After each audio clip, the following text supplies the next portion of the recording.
ختم نبوت کا عقیدہ ہمارے نبی کی وجہ امتیاز ہے، وجہ امتیاز۔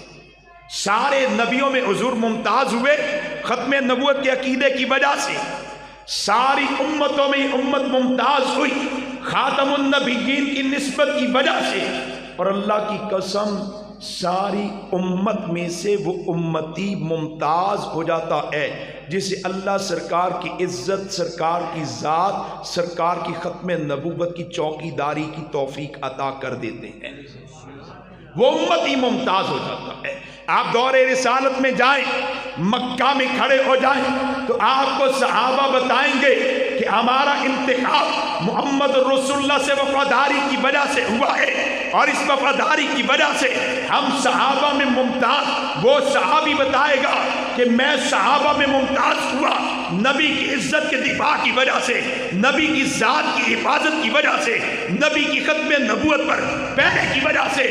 سیدنا صدیق اکبر کو دیکھے، اکیلے ہیں، مقابلے میں پورا مکہ والے ہیں، سیدنا صدیق اکبر حضور پر پہرا دیتے ہیں اور ممتاز ہو جاتے ہیں۔ حضرت زید پہلے شہید اسلام حضرت زید ہیں، سیدہ خدیجہ کے بیٹے ہیں، نبی پر جب مکہ میں حملہ ہوا زید رکاوٹ بن گئے، سیدہ خدیجہ کے بیٹے رکاوٹ بن گئے اور مکہ والوں کے مقابلے میں آئے، شہید ہو گئے، صحابہ میں ممتاز ہوئے۔ آپ مکہ کے حالات کو لے، آپ کو وہ صحابی ممتاز نظر آئے گا جس صحابی نے عزت رسول پر پہرا دیا، وہ صحابی ممتاز نظر آئے گا جس صحابی نے ذات پیغمبر کی حفاظت کی ہے۔ آپ مدینہ آ جائیں، مدینہ ہجرت کے بعد جو پہلا مارکا ہوا اس کا نام کیا ہے؟ پہلی جنگ کا نام کیا ہے؟ جنگ بدر۔ جنگ بدر، صحابہ اور بھی موجود تھے لیکن جو بدر والوں کی شان ہے وہ کسی اور کے حصے میں، اس وقت صحابہ اور بھی تھے لیکن جو بدر میں آئے وہ سارے صحابہ میں ممتاز ہوئے۔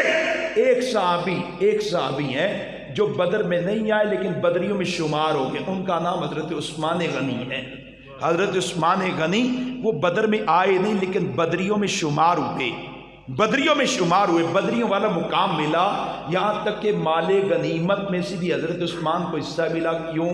سرکار جب بدر کی طرف جا رہے ہیں، ابو سفیان کے قافلے کو لینے جا رہے ہیں تو آپ نے عثمان سے کہا عثمان میری بیٹی کی طبیعت ٹھیک نہیں ہے، بیمار ہے، تکلیف زیادہ ہے، آپ مدینہ میں ٹھہر جائیں، میری بیٹی کی خدمت کرے۔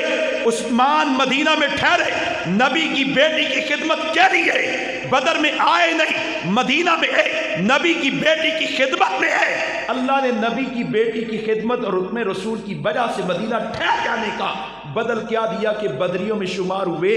میں کہتا ہوں نبی کی بیٹی کی خدمت کا اجر یہ ہے تو سرکار کی حفاظت کا اجر کیا ہوگا؟ سرکار کی ناموس پر پہرے کا مقام کیا ہوگا؟ ایک صحابی جو بدر میں نہیں آئے، بدریوں میں شمار ہوئے، بڑا درجہ بدریوں کا۔ بدریوں نے بدر کے میدان میں آ کے کون سی نیکی کی ہے؟ تلاوت قرآن کی، ذکر کی، خیرات کی۔ بدر میں آنے کے بعد بدریوں کی نمایاں نیکی، محمد الرسول اللہ کے ساتھ وفاداری ہے۔ یہ میدان ہے، دشمن مقابلے میں آیا، غور سے ان باتوں کو سنیے گا۔ دشمن میدان میں آیا اور 1000 کا لشکر ہے، زرائیں پہنی ہے، تلواریں ہاتھ میں ہیں، نیزے ہاتھوں میں، تیر ہاتھ میں ہیں، اور ادھر صحابہ تو 2 گھوڑے ان کے پاس، چند تلواریں ان کے پاس، لیکن یہ کھڑے ہیں۔ حضور نے مہاجرین سے پوچھا مہاجرین تم کیا کہتے ہو، تم کیا کہتے ہو، کیا کیا جائے؟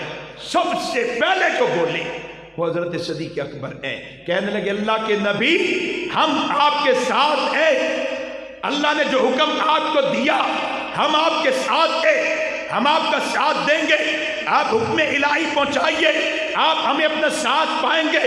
دوسرا جو بولا اس کا نام عمر فاروق ہے، انہوں نے بھی کہا اللہ کے نبی عمر بھی آپ کے ساتھ ہے، ہم آپ کا ساتھ دیں گے، آپ کے دشمن کے مقابلے میں ہم آئیں گے۔ جنہوں نے بدر کے میدان میں سب سے پہلے نبی کے ساتھ دینے کا اعلان کیا